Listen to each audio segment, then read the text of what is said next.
আসসালামু আলাইকুম। আয়ান কুকিং স্টুডিওতে আপনাদের সবাইকে স্বাগত জানাচ্ছি।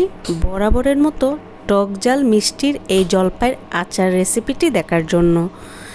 এই আচারটা পোলাও, বিরিয়ানি কিংবা ভাতের সাথে খেতে খুবই ভালো লাগে। তো চলুন দেখে আসি কিভাবে এই আচারটা তৈরি করবেন। প্রথমে আমি চুলায় পাত্র বসিয়ে দিয়েছি আর পরিষ্কার করা জলপাই দিয়ে অল্প করে পানি দিয়ে হলুদ দিয়ে আমি এটাকে ভাপ দিয়ে নিব। ভাপ দেওয়া যখন হয়ে যাবে এটাকে আমি একটা ডালঘুটনির সাহায্যে এটাকে ভেঙে নিতে হবে। এখন চুলায় পাত্র বসিয়ে আমি রাঁধুনির রেডিমিক্স এই আচারের মশলাটা এখন ভেজে নিচ্ছি, সাথে পরিমাণ মতো মরিচ দিয়ে এটাকে আমি ব্লেন্ড করে নিব।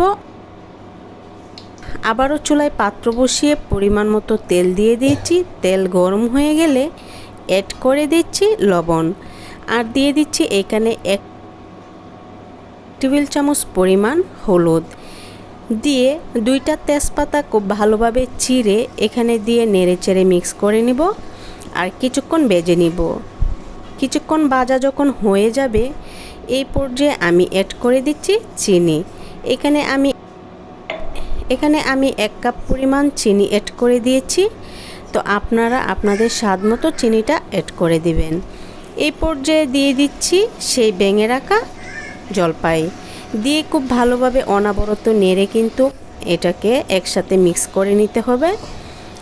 যখন এই পর্যায়ে মিক্স করা হয়ে যাবে, কালারটাও দেখতে পাচ্ছেন অনেকটাই কিন্তু এই পর্যায়ে চেঞ্জ হয়ে আসছে। আমি এখানে অ্যাড করে দিব সেই গুঁড়া করে রাখা মশলা।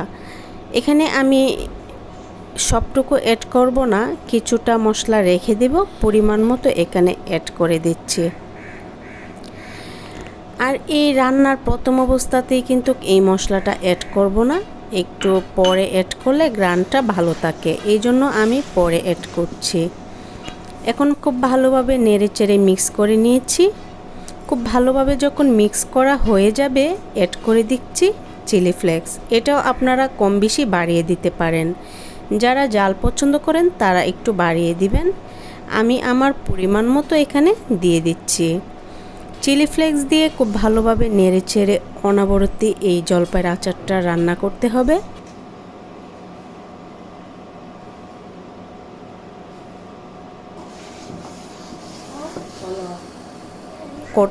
অনবরতেই নাড়তে হবে, নয়তোবা নিচ থেকে লেগে পোড়া লেগে যাবে। শেষ পর্যায়ে দিয়ে দিচ্ছি সিরকা। আমি এখানে 2 টেবিল চামচ সিরকা দিয়ে দিচ্ছি। সিরকা দিয়ে দিলে ডিপ ফ্রিজে অনেক দিন রেখে খেতে পারবেন, সেক্ষেত্রে আচারটা খুবই ভালো থাকে। তো এখন নেড়ে চেড়ে সার্ভ করে নিচ্ছি। দেখতেই পাচ্ছেন ঝটপট তৈরি হয়ে গেল এই টক ঝাল মিষ্টি জলপাইয়ের আচার। আশা করছি ভিডিওটি আপনাদের ভালো লাগবে। যদি ভালো লাগে ফ্রেন্ডস অ্যান্ড ফ্যামিলির সাথে শেয়ার করবেন। ভিডিওটি যদি আপনারা ফেসবুক পেজ থেকে দেখেন প্লিজ ফলো করে দেবেন, আর যারা ইউটিউব থেকে দেখছেন প্লিজ সাবস্ক্রাইব করে দিবেন।